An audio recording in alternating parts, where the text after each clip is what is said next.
Olá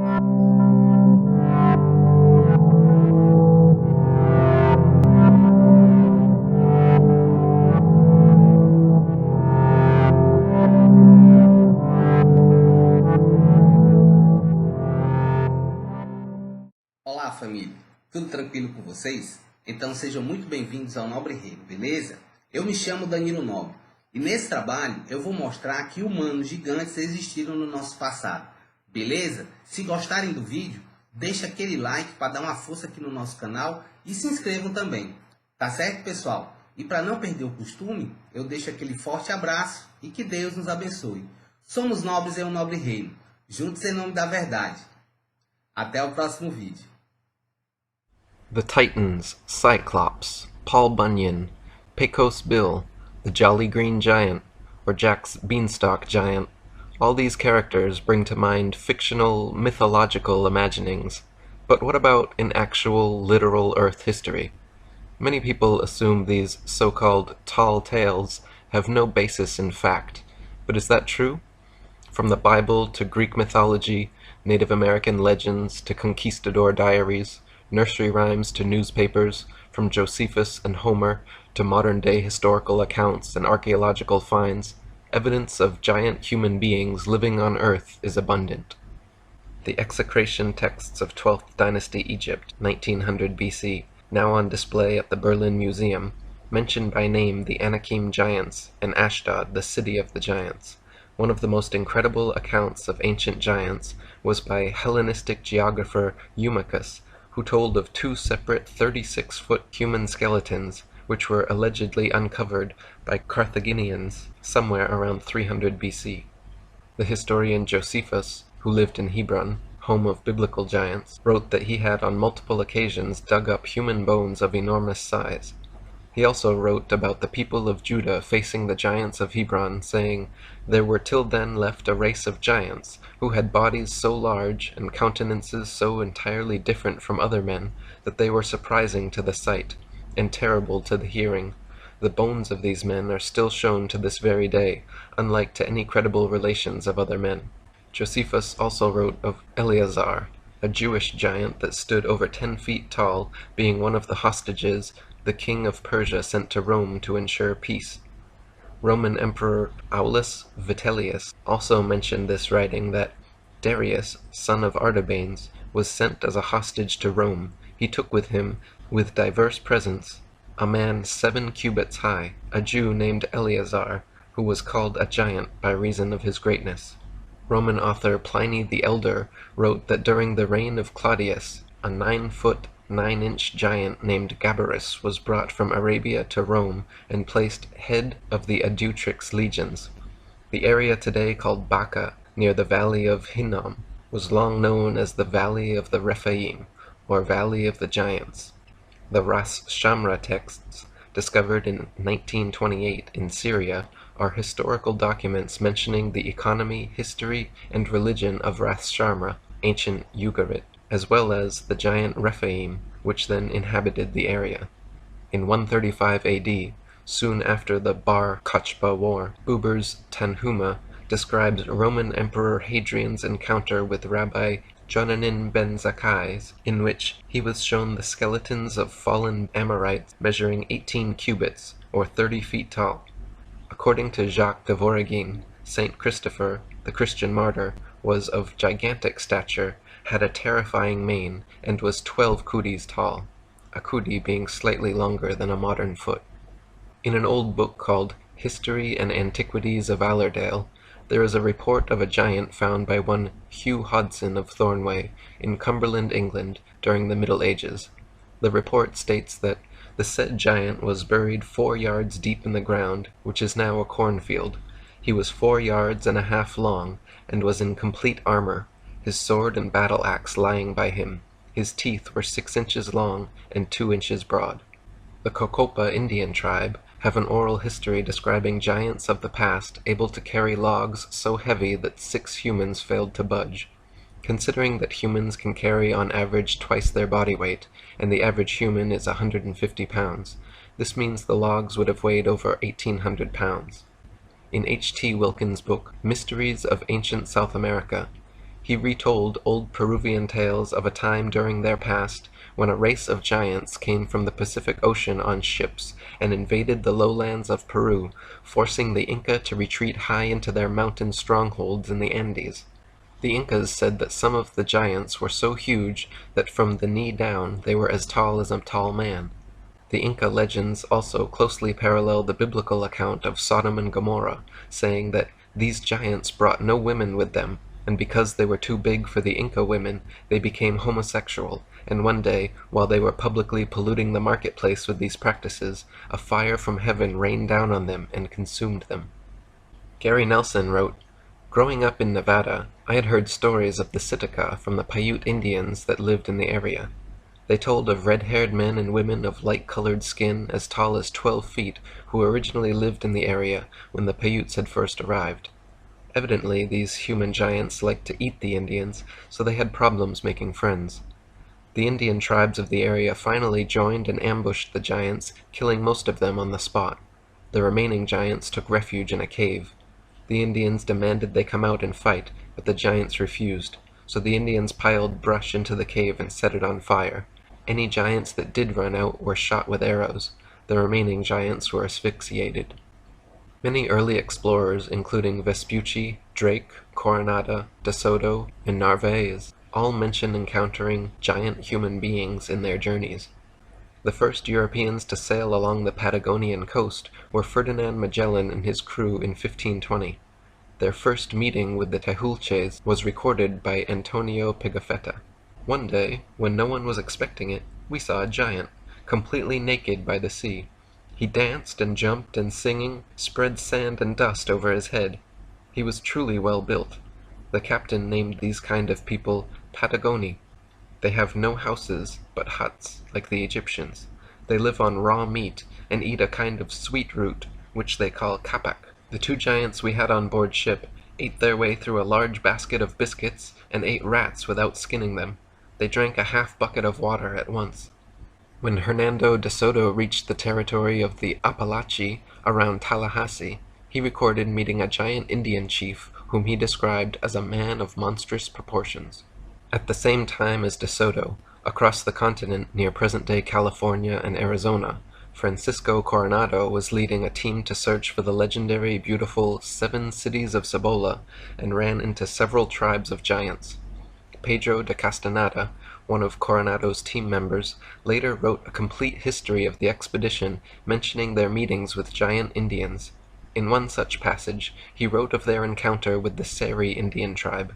Don Rodrigo Maldonado, who was captain of those who went in search of the ships, did not find them, but he brought back with them an Indian so large and tall that the best man in the army reached only to his chest.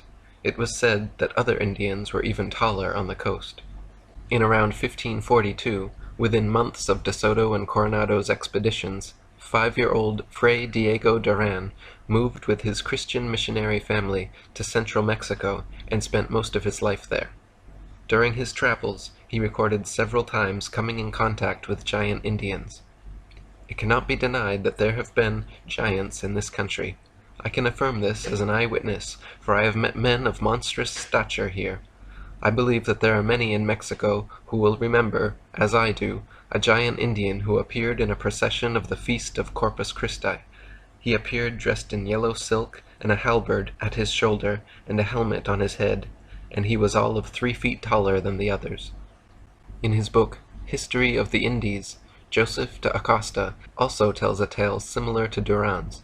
"When I was in Mexico, in the year of our Lord 1586, they found one of those giants buried in one of our farms, which we call Jesus de la Monte, of whom they brought a tooth to be seen, which, without augmenting, was as big as the fist of a man, and according to this, all the rest was proportionable, which I saw and admired at his deformed greatness."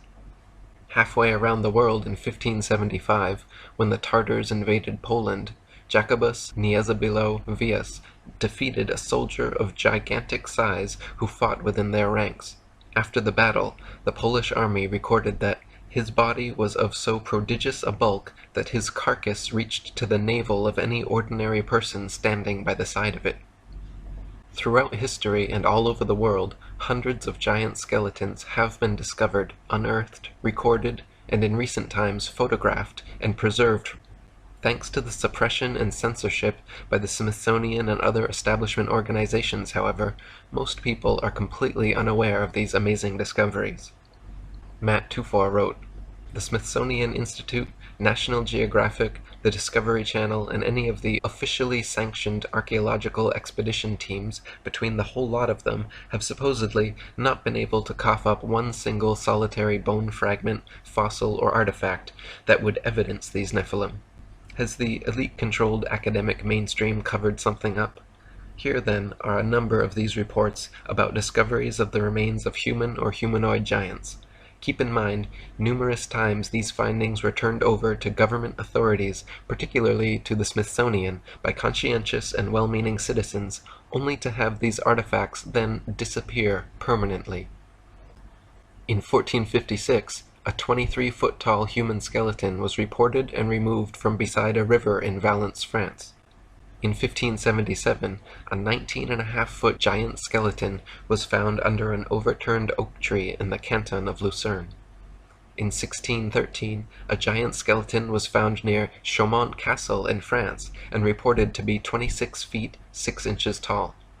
In 1829, the Burlington News reported on workers digging into a mound being used to furnish building material for a new hotel in Chesterville, Ohio, when they dug up a giant human skeleton. In 1833, soldiers digging at Lompoc Rancho, California, discovered a giant male skeleton 12 feet tall with double rows of teeth surrounded by giant weapons. In July 1877, 4 prospectors in Eureka, Nevada, found and chipped out several human leg and foot bones encased in solid quartzite. One of the leg bones from heel to knee was 39 inches long, twice the size of a modern-day adult human. In 1879, the Indianapolis News reported that a 9-foot, 8-inch skeleton was excavated from a mound near Brewersville, Indiana. In 1891, workmen excavating near Crittenden, Arizona, discovered a huge stone sarcophagus 8 feet below the surface, which contained the mummified body of a 12-foot-tall giant with 6 digits on each limb. The Chicago Record reported on October 24, 1895, that a mound near Toledo, Ohio, was found to hold 20 skeletons, seated and facing east, with jaws and teeth twice as large as those of present-day people, and beside each sat large bowls with curiously wrought hieroglyphic figures. In December 1895, a 12-foot 2-inch fossilized Irish giant was found by a Mr. Dyer while prospecting for iron ore in Antrim Country, Ireland. Strand magazine featured a picture of the giant at a London rail depot. It weighed 2 tons, had 6-digit limbs, and was exhibited in Dublin, Liverpool, and Manchester for 6 pence a person, attracting scientific men as well as gaping sightseers. After a legal dispute regarding ownership, however, the exhibit disappeared from public display forever. 18 giant human skeletons were found in mounds next to Lake Delavan, Wisconsin, in May of 1912. Belvoir College professors and students excavated the site, uncovering giants from 7.6 feet up to 10 feet tall, with double rows of teeth and 24 digits. The Washington Post, on June 22, 1925, and the New York Herald Tribune, June 21, 1925, reported that a mining party found skeletons measuring 10 to 12 feet, with feet 18 to 20 inches long, near Sissaquiche, Mexico. The Los Angeles Times, on October 2, 1927, reported, "Explorers in Mexico located large human bones near Tapextla, indicating a race of gigantic size." The Review Minter of June 19, 1931, reported on 2 giant skeletons found in Lovelock Cave, Nevada. Both were wrapped in a gum-treated fabric, one 8.5 feet tall, and the other just under 10 feet tall. A giant skull and jawbone from the discovery are still on display at the Humboldt Museum in Nevada. In the late 1950s, during road construction in southeast Turkey, many tombs containing the remains of giants upward of 16 feet tall were uncovered. Leg bones were measured to be about 120 centimeters, or 47.24 inches. In 2004, an anonymous Aramco Saudi oil industry technician found and uncovered a 15-foot-tall complete giant human skeleton while prospecting. Police quickly came and seized all cameras, the Saudi military swiftly took control of the site, and nothing was ever publicly released about it since. The technician who uncovered it managed to take and circulate only one photo of the giant. Matt24 wrote, "What I found to be ominously indicative, and yet also a backhanded confirmation of the authenticity of this discovery, is the flurry of photoshopped Nephilim remains that popped up on the internet shortly afterwards. In an apparent attempt to muddy the waters and create a discrediting factor, to this day if you Google for giant skeleton, you see an abundance of these faked photoshopped giants. Just in the short time I spent recently researching for this chapter, I ran into at least 5 or 6 reports regarding the Smithsonian Institute receiving extraordinary artifacts and evidence from dutiful citizens who thought they were handing over their findings to the highest and most reliable authorities, only to realize later that Smithsonian had made it all disappear. Hollywood has even made a veiled, snickering reference to this bizarre trend. Recall the famous Smithsonian warehouse scene at the end of the first Indiana Jones movie. Note how these many giant discoveries are made by a wide range of people with a variety of jobs and interests, unlike supposed dinosaur discoveries which are always made by highly invested parties. Also note how the Smithsonian has entire museums filled with fake dinosaur skeletons, yet has never displayed a single giant human skeleton. Even though they are in possession of several of them, they maintain that giants never existed and have never been discovered." David Hatcher Childress wrote, "To those who investigate allegations of archaeological cover-ups, there are disturbing indications that the most important archaeological institute in the United States, the Smithsonian Institute, an independent federal agency, has been actively suppressing some of the most interesting and important archaeological discoveries made in the Americas. The Vatican has long been accused of keeping artifacts and ancient books in their vast cellars without allowing the outside world to access them. Sadly, there is overwhelming evidence that something very similar is happening with the Smithsonian Institution." Ivan T. Sanderson, a famous zoologist and frequent Johnny Carson guest, told the story of an army engineer stationed on the Aleutian Islands of Shemya during World War II, who sent him a fascinating letter. The man claimed to have uncovered a giant graveyard when building an airstrip bulldozing through sedimentary rock in 1944. He found skulls which measured from 22 to 24 inches from base to crown, nearly 3 times the size of a typical adult human skull. He entrusted them to the Smithsonian Institute, where they were never to be seen again. He wrote to Sanderson, "Is it that these people cannot face rewriting all the textbooks?" When Spiro Mound in Oklahoma was excavated in the 1930s, an 8-foot-tall giant in full armor was discovered along with a treasure of pearls and other jewels. The Smithsonian Institute was directly involved in the cover-up of this and many other ancient mounds of the Midwest which were dug up. Archaeologist and researcher David Hatcher Childress reported on one Smithsonian employee who lost his job for exposing evidence that the Smithsonian had at least once taken a barge full of unusual artifacts out and dumped them in the middle of the Atlantic Ocean. David Hatcher Childress wrote, "Perhaps the most amazing suppression of all is the excavation of an Egyptian tomb by the Smithsonian itself in Arizona. A lengthy front-page story of the Phoenix Gazette on April 5, 1909, gave a highly detailed report of the discovery and excavation of a rock-cut vault by an expedition led by Professor S.A. Jordan of the Smithsonian. The Smithsonian, however, claims to have absolutely no knowledge of the discovery or its discoverers. The area around 94 Mile Creek and Trinity Creek had areas with names like Tower of Set, Tower of Ra, Horus Temple, Osiris Temple, and Isis Temple. In the Haunted Canyon area were such names as the Cheops Pyramid, the Buddha Cloister, Buddha Temple, Manu Temple, and Shiva Temple. Was there any relationship between these places and the alleged Egyptian discoveries in the Grand Canyon? We called a state archaeologist at the Grand Canyon and were told that the early explorers had just liked Egyptian and Hindu names, but that it was true that this area was off limits to hikers and other visitors because of dangerous caves. Indeed, this entire area, with Egyptian and Hindu place names in the Grand Canyon, is a forbidden zone. No one is allowed into this large area. We could only conclude that this was the area where the vaults were located.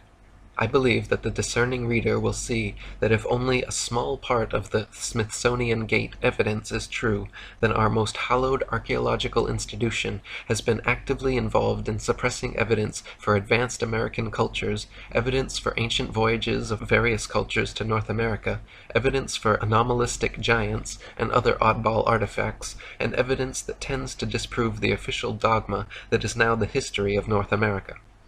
Gary Nelson wrote, "Recently I took a trip to Peru, and guess what jumped out at me in some of the museums I visited there? Yes, it was giants. In Peru they are not whisked away like they are in the USA.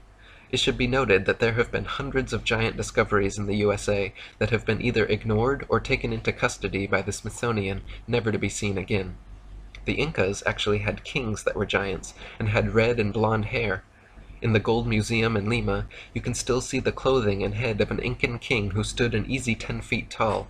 His dried and mummified head is easily twice the size of mine, and I am not a little person.